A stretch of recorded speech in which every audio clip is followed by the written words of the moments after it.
Today we are here to celebrate Mahashivaratri. It's a very great privilege for all of us to understand about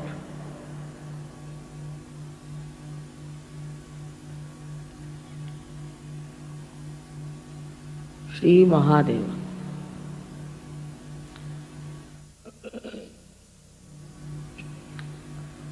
Unless and until you have got your self-realization, you cannot understand what is the great personality, the character and the powers of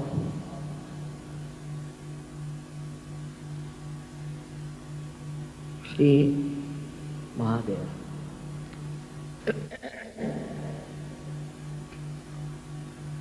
It's not easy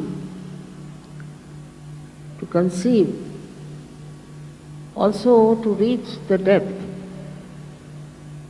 of his greatness unless and until we are humble. We have to be very humble to reach at the lotus feet of Shri Mahadeva.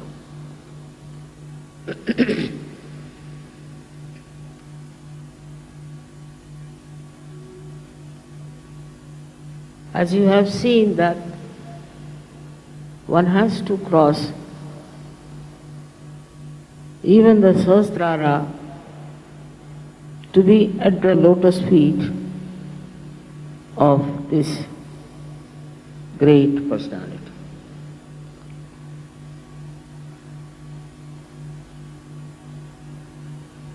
He is beyond our conception, but he resides in our hearts as the Spirit and is reflected very well when you get your realization.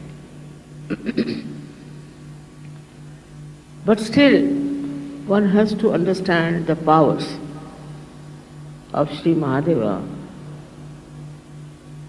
which is not very easy to describe about this great God in little words. The first power he himself has, that he is a very forgiving God.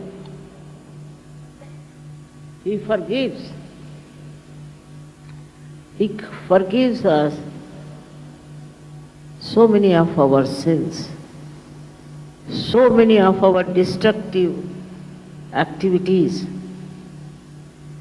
our horrible mind which tries to create problems for everyone. Up to a point. But he has the greatest power to destroy. His destruction comes so suddenly because he rules all the elements. All the elements he rules. He rules the Mother Earth and he rules all other elements. Through their causal, he rules and he can destroy everything that he wants to if he finds there is problem.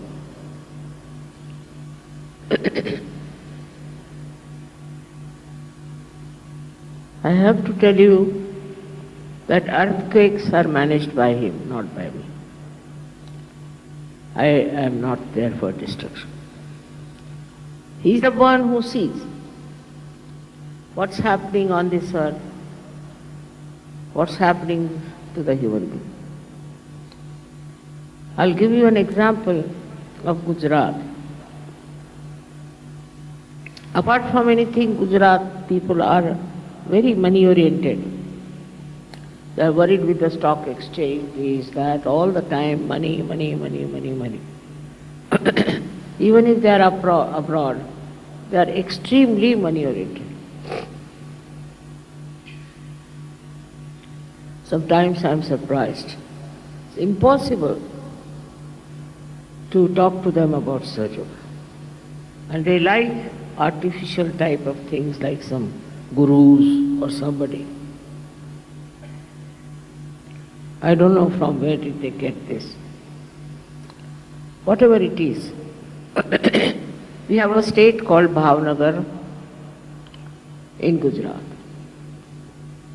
Bhavnagar people came, they brought for me those silver slippers, padukas, to be vibrated. I was surprised. I was happy at least that these people are thinking about it. So they did a puja, they did a havan in Bhavnagar and also in Baroda. These are the two places where not touched even by the bhukamp, by the earthquake. Can you imagine? And Surat, which is very much distant, was absolutely shattered. There are Sahajogis, very few. All of them were saved. And their houses also did not move. This is between the protection of your mother and the wrath of God Almighty. One has to understand this very well, that He has powers over all the elements. I went to France, and there some people in France tried to trouble me. And all the media got after me. And on the television, everywhere, they were saying all kinds of things against me. I knew something would go wrong somewhere. And suddenly from the sea, a big, I don't know what to call it, a big storm started. Suddenly, no one knows why. And two ships were completely sunk. And those people who went to rescue them got cancer. Then it came, this storm started moving fast, and all the churches lost their top heads, I should say. All the churches lost it. So many priests' houses were ruined. And it traveled and came up to the place where I had purchased a very big castle. Just stopped at the brink of it. No, it's not my doing, I must tell you. But this is what He does. Though He is very forgiving, He is extremely kind, He is blissful, but you should be aware of His powers. All those powers are used to protect my work, I should say. It goes too far. And it is to show to people that they shouldn't obstruct the work of spirituality. It should be real spirituality. It should not be somebody like a false guru coming up and showing some magic or talking something about some far-fetched things. But the real spirituality, if you have, the protection will be always there, and Shiva will be very blissful. He is extremely blissful. And what does He give you is even more beautiful than you could think. He is extremely forgiving. I should say he is the source of forgiveness. If you have forgiveness in your heart, he resides in your heart. Otherwise, gradually you start developing very difficult type of diseases. Say, if you are forgiving, your heart runs very fast. No one can touch your heart. You cannot get heart attacks. But if you are tolerating, suffering, and taking many things as a power of your own, doing wrong things and forgetting about God, then you also start developing a very weak heart. So one side is that you develop a heart which is extremely aggressive and can become like Hitler's heart. Under any kind of pretensions, if you start torturing someone, your heart becomes solid, and then you can get a tremendous, massive heart attack and all the troubles from. This is inevitable.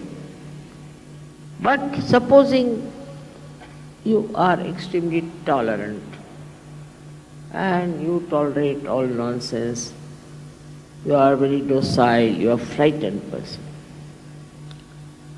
If you are frightened and because of fright you do that, you can develop another kind of a heart we call as angina, where the blood supply is less and ultimately you develop a kind of a guilt and you lead a very mediocre life. So this second thing also is very visible among people who think they are very, very tolerant. I am saying that tolerance is all right because of spirituality, but not because you are frightened and you are afraid of something. If you are a Sahajogi, you have no business to be afraid of anything. In India, people are afraid of everything. If they see a squirrel, they will be frightened.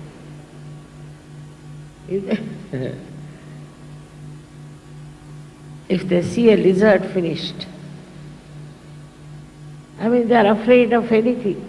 And the ladies of India are so afraid of even cockroaches. This kind of temperament is absolutely stupid, because that makes you a kind of a person who is prone to angina.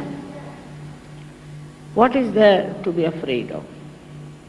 If you are a Sahajogi and Sahajogini, you are not to be afraid of anything. They are afraid of rats, all kinds of nonsense, and they boast of it. And they talk about it. Here the heart is becoming weak and weak and weak. Also, I must say, the Indian men are responsible for that, because they treat their women as if they are appendages or some sort of a liability. I don't know what they think them to. Their behavior is so bad, unbelievable. Especially in the North India, I have seen women have no position. The woman is brought in the house, kept in the house, just like a maid servant. She has to cover her face all the time. She doesn't have to go out anywhere without permission. It's terrible. Some people say it is the Muslim influence or whatever it is. But when you believe in eternal life, in spiritual life, you should not be governed by any such nonsensical atrocities. And that's why I feel that you really need the emancipation of women in India. They are very good, they are very tolerant, they are very sweet, but they develop all the bad diseases, all the mental diseases, because they don't know their own value, they don't know their own self-respect. And on this I have already spoken at length. Why should men behave like that? Thus, I think in our country we have at least 70% are women. And the 70% people's energy is wasted in the North India. I don't know what they think of themselves. And then they are punished. All such countries can never prosper because women are the Lakshmis. But they have to be Lakshmis also. They have to behave like Lakshmis. But some of them come up like this that you are shocked. How can they be women? They look like devils. So it's such an imbalance in the society, which is punished again by Shri Mahadeva. He is very kind and he looks after the people who are suffering. And he tries to punish people who make them suffer. It is his quality to help by destroying people who are aggressive. He doesn't talk of in Kundalini. He doesn't talk of self-realization. He just punishes them nicely in such a bad way that is shocking. And he relieves sometimes people like, I've seen many women who live like this, suffer so much. They die much earlier than their age. All this one has to see in the right perspective. He is there to protect, of course, but more to destroy. He protects all kinds of animals, all birds, all the nature he protects. He is the one who brings all the joy of spirituality. But if you try to become aggressive, then he is the one who will destroy. Sometimes he gives more long rope to hand. And so people think we are all right, they satisfy themselves. On the contrary, in the West I find the women are ruling the men more than the men. Very surprising. I don't know how they have handled the situation. But they are ruling all the time. And the men have to be under their thumb. I don't know how they have managed it. But they do it. They are not humble. They don't love. And they will go on divorcing their husbands all the time. They do not love. They don't know what is love is. But also, I've seen men don't understand what love is in India. They don't know how to love their wives, which is a life partner. how to respect. They don't understand. There, then comes a great wrath. And this wrath works in so many ways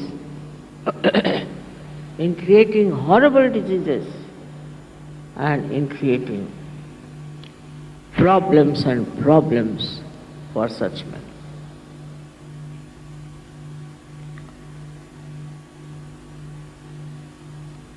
And the society also is responsible for doing all kinds of things against humble people.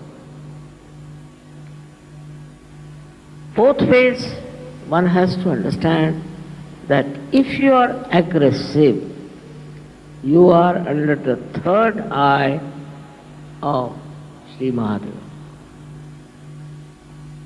In any way. If you are aggressive, say with your servants. If you are aggressive with your subordinates. If you are aggressive with your children. There is this wrathful God watching, and one can get under the spell of his destruction. But he gives us the great heights of Himalaya. He makes human beings extremely beautiful, very noble.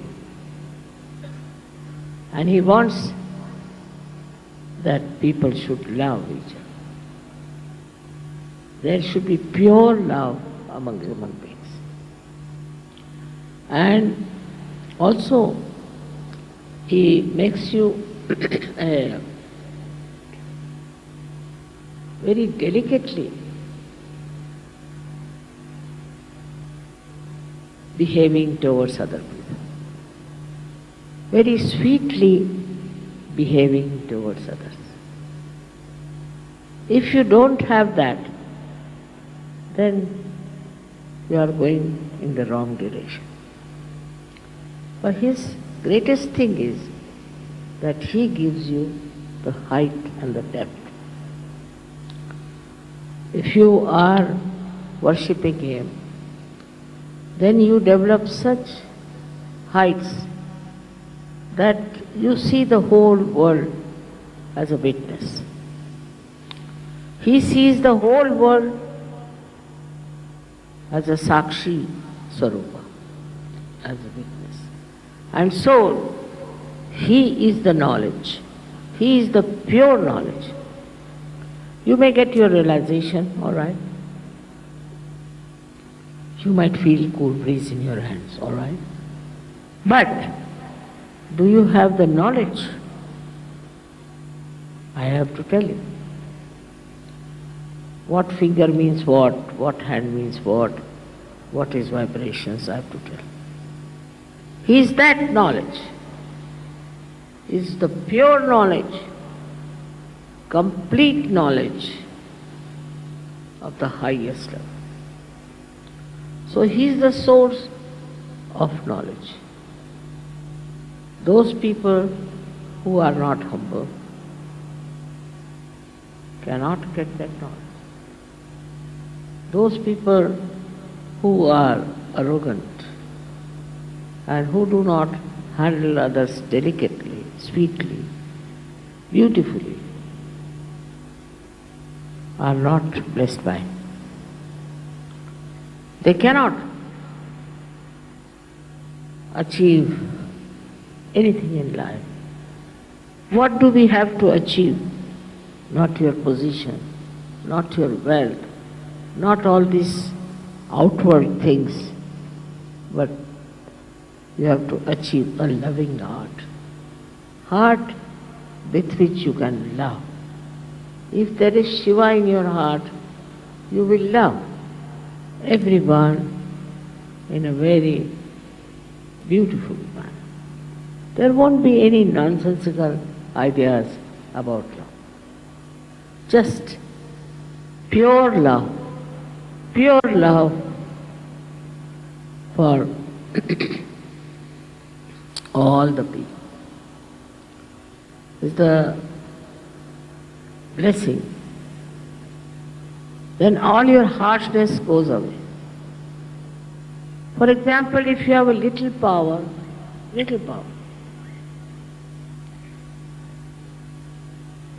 so you start to misusing it. Look at Shiva. He has so many powers. If he starts misusing, there won't be even a blade of grass left on this earth. How much we are sinful, selfish, you know that. But still he gives you a chance. So let's see, they might improve. And he is extremely generous, extremely generous. He is very forgiving and also extremely generous. Now supposing there are people who are living in a desert and they are very good people and they are suffering because they are living in a desert. He will create oases for them. He controls the Mother Earth.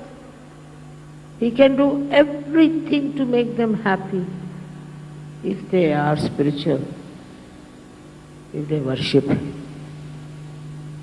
But human beings are so stupid that they go on fighting also in the name of God. Like in the south we have two types of people. One who worships Shiva, another who worships Vishnu. Can you imagine? Vishnu used to worship Shiva. Nobody is higher, nobody is lower. It's so important. Everything is so important. But they used to fight on this point. If they are worshipping Shiva or they are worshipping Vishnu, and nowhere near the reality they were. They did not what was the reality, nothing. Just fighting, fighting, fighting. In the name of God, those who fight, Shiva comes on them and his trident hits them. You are not to fight in the name of God, but you have to love and understand. So this fighting in the name of God is a nonsense. Not only that, but it's very, very dangerous. All such people who will do that will be destroyed. It is self-destructive. Such people will be destroyed complete.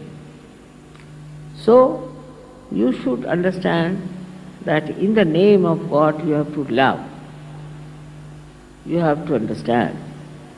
You need not tolerate nonsense, it's different. But you have to love people, spread your love. Gradually this love can go all over the world. And then the vision of mine I can see working out. But if there's fighting, there's hatred, there's all kind of aggressiveness, these are all against Shiva, and such people will be destroyed. What will I do with them? What can I do if they are destroyed? If they are very money-oriented, materialistic people, they are not loving them. They love you only for money. All such people will be destroyed. No doubt. One should be not only humble, but should be extremely loving. To get the blessings of Shiva, you have to be extremely loving. Such people may not be very cunning, clever, may be very innocent. Must be. Because when you love somebody, you want to help that person. I have suffered myself. I have tried to help people and they have deceived me. So what? That's their nature and they are destroyed. What can I do? I didn't ask them that you deceive me, but they deceived me. I don't know why. And I have been very kind and nice, still they deceive me. So then the destruction follows. What can I do about it? I don't want anybody to be destroyed. I love this creation of mine, and I don't have any way of protection them if they are destructive. Because there's another great power who can destroy them. This is absolutely, the mind is a helpless condition sometimes, I feel. And I don't know how to express. But one has to understand as Sir Yogis that with Shiva's love and his blessings, you can become extremely loving, extremely generous, very, very sweet and innocent like children. You have to be innocent. There's no need to be very clever and cunning. And you will be amazed how your innocence will be protected. If you are innocent, you don't have to worry. There's a power, there's the third eye of Shiva, who is looking after you. Wherever you are going, he is with you. That doesn't mean that you become stupid. Doesn't mean that you are not practical. All that is taken over, all the practical side, by the power of Shiva. His guidance, his love, his kindness, you can see at every step of life. But first of all, watch your steps. Are you aggressive? Are you troublesome? Do you say harsh things to others? Or are you humble? Are you gentle?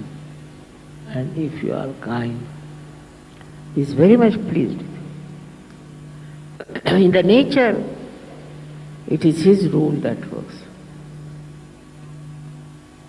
And they are so systematic. They live with understanding of each other.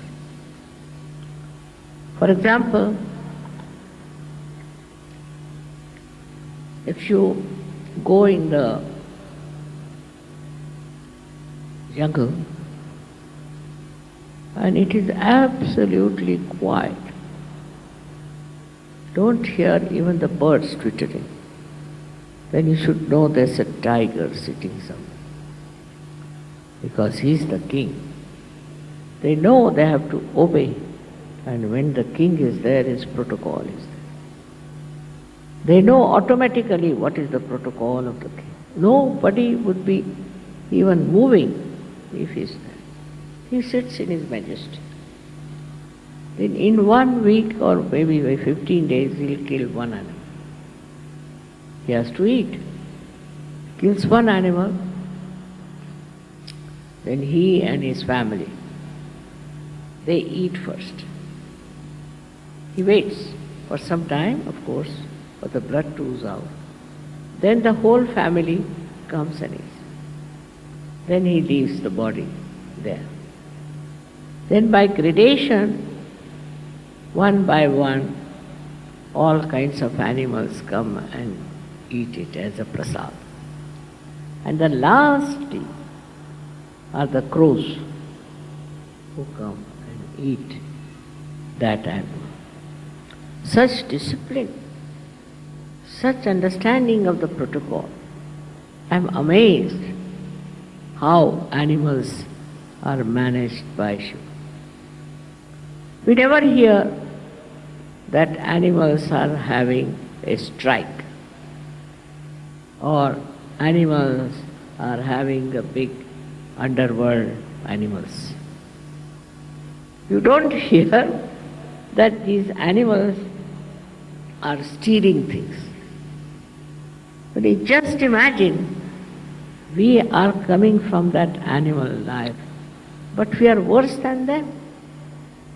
How are we going to rise if we have all such funny ideas of behaving in such a manner, of fighting? On any small little excuse they'll fight, they start fighting. Animals also fight a little bit among themselves, but not in a collective way. They don't do it in a collective way as we do it here, and we do not. It's really at the slightest provocation we get into groups and start fighting. They get into groups but they don't fight. What is the thing among them? Everything is so much understood by animals. Why not for us also to understand the law of nature? It is Mahadeva who manages that all the nature's law are to be obeyed. Even the Mother Earth, the sky, everything is looked after by him. He does nice, beautiful things for us.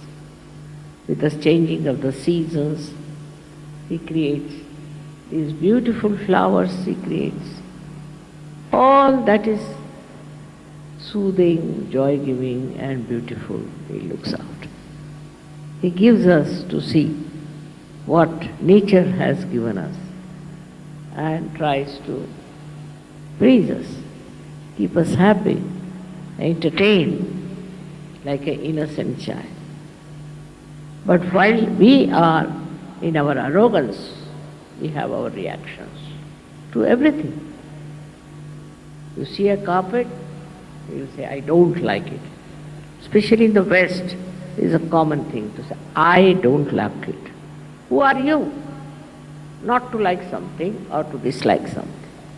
What do you think of yourself? It's very common. And shamelessly they will say, I don't like it, I like it. It's impossible. Such human beings, I don't know where will they go. What will happen to them? Instead of appreciating, instead of enjoying everything. Why to start criticizing and reacting? Reaction is much more in the West, I must say, not so much in India. But there are certain cultural difference, I think, that's why people say like that. Here, if somebody says like that, people will think that person is mad or something wrong with him, the way he talks. So it's important how you express your love, how you talk about your love. Start it with your wife to begin with, and then you can move towards your children and other people. We are so stupid sometimes that we love the whole world but we can't love our wives. It's a speciality. In India that's very true. But also in the West I've seen people love their wives because of fear. Fear of divorce maybe, I don't know. Love should have no fear. It should have just free love. Without any fear, without any aggression. Enjoy that pure love. And that is what is missing in the human beings today as it is. When the day will come when human beings will be understanding the beauty of love, then from the heavens there will be flowers pouring on us. It would be such a tremendous day when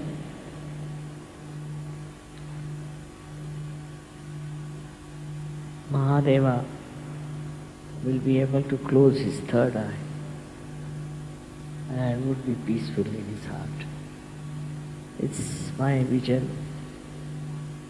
It's the future for you to see how peacefully you can talk to them, how sweetly you can love others, how much you can give to others. For example, they have to give something, they'll go in the market and buy the cheapest, the rottenest thing for giving. That's not the way. You must buy it small or big, whatever it is, out of love. That should talk about your love, tell about your love, and not about your money, what you are spending. It's very common nowadays, even in India, that people try to show how much they are worth, what they wear, how they dress up. For what? For what? I've known such people, very many. When they die, there are not even 4 people available to carry their dead body. When they leave, they think no one of themselves. That time, you should see how many people there are to love that person, to care for that person. Maybe it is his upbringing, maybe that he had never known love, anything you may blame. But for a Sahaja-yogi, it is important to learn that love is your life. Love is spirituality. And love without expectations to do something. Some people are, I know, very good at helping poor people, this, that. But behind that is the power that they think, oh, we are great, we are doing this work, that work, just to satisfy their power, not their love. So when you are working, you have to know that it's just to satisfy your spirit, just to satisfy your love, that you are doing, not for any name or for any kind of a position. If you have that kind of detached love, virakta is the word, then nobody has to certify you. You have it and you are enjoying it. It is unfortunate I have to speak in English language. Maybe there are some who do not understand English. But nowadays the English have become dominating. What to do? You have to speak only in English language and can't use any other language. But one has to speak a language. See animals. See if you have a horse, if you have a dog. All these animals, they understand your love. How they stick to you, how they express their love. They're very sweet. And this we have to learn from them now, I think. Otherwise, I don't know how to make them understand the value of love. It is not that the way people are criticizing, that we are not practical, that we have not achieved much money or power or something. That's not important. Because there are many like that selling in the market. But we are different. We are the jewels of humanity. And we have to be like that, shiny. cutting out all the wrong things within us as a diamond is cut to look something very, very great.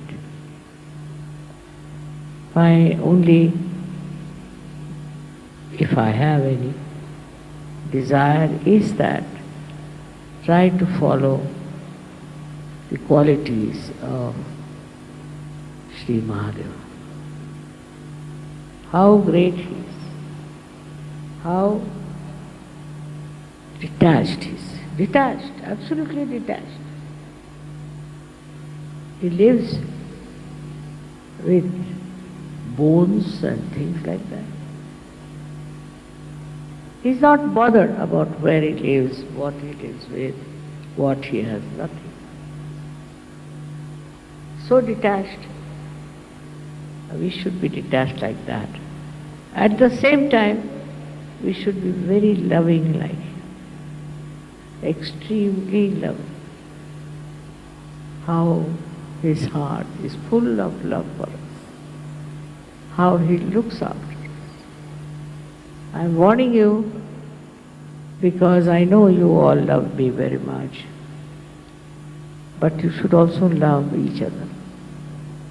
Should have a loving heart and have satisfaction in loving others. If you could develop that, your height will grow, your depth in Sajava will. It's all right. The goddess gives you the Shraddha, all right. But the depth in Shraddha, in Sanskrit or in Hindi and Marathi, I don't know what you call, but in Marathi they call it dhyas. Just deep into that love, drenched into that love, enjoying that love, then you don't want anything. What do you want? You got everything. So what do you want now? Just like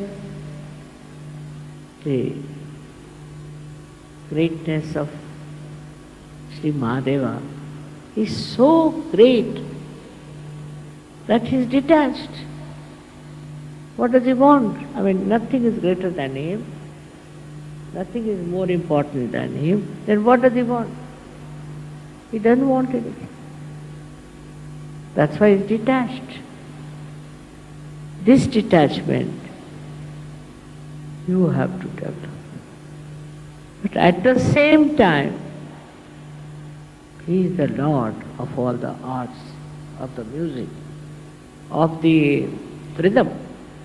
The other day you saw these boys were playing the rhythm. The whole rhythm of everything he creates. The rhythmic life that we have, we are not yet aware of it. See, a child is born exactly after 9 months, so many days. Who keeps this rhythm? Then we get, say, certain flowers at such and such time. Then we get in the nature all kinds of these seasons. Who keeps the rhythm? He's the one who is nothing but rhythm. And that rhythm is kept up. In the nature, in everything, there's a rhythm. And a rhythmic person is the one who has a very large heart. It's like an ocean. You get just that rhythm disturbed immediately if you find somebody is being very cruel, very bad and all that. But in a smooth, beautiful, peaceful lake, there is no ripple at all. It's just love. And then at that time, if the rhythm, the silent rhythm of that heart is broken, then Shiva takes charge. So, one has to have a complete sense of the rhythm of time rhythm of nature, rhythm of everything. People don't know even the names of the flowers. They don't know what these flowers are, what time they come up.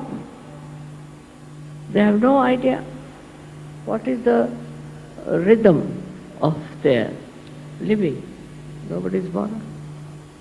All over, if you see, there is seasons and things. It's all the rhythm. Like he's playing a big tabla or a pakwaj on which he plays all the beautiful tunes of all the seasons. And that's how the nature flourishes and comes up and then subsides. We do not see that point. We just are bothered about us. Like we'll ask, how are you?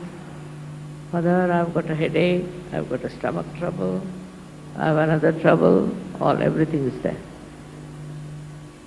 But another one would say, I'm all right. So what's the matter? Put the world right, Mama.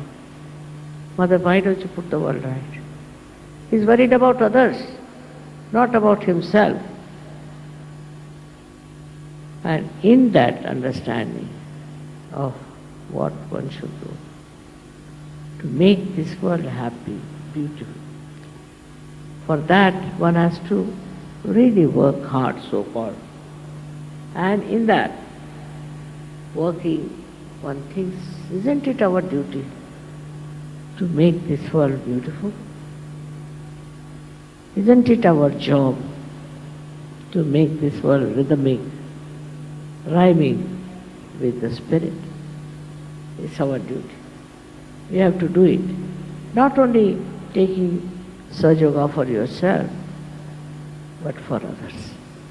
It's not you are all the time worried about yourself, but you are worried about others.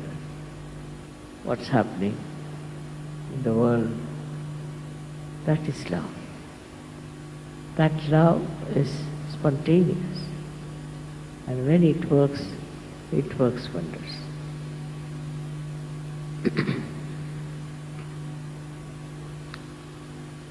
So this is a beautiful evening where we are worshipping such a great source of our ascent. And I hope you people will understand how far are you with that force, how much are you drenched in that force, in that rhythm of Shiva, who in his rhythmic way gives you vibrations. Vibrations flow in a wavy way, and that wave should engulf you completely, and you should be lost in that. Your I-ness should be dissolved in that. This is I bless you. Thank you.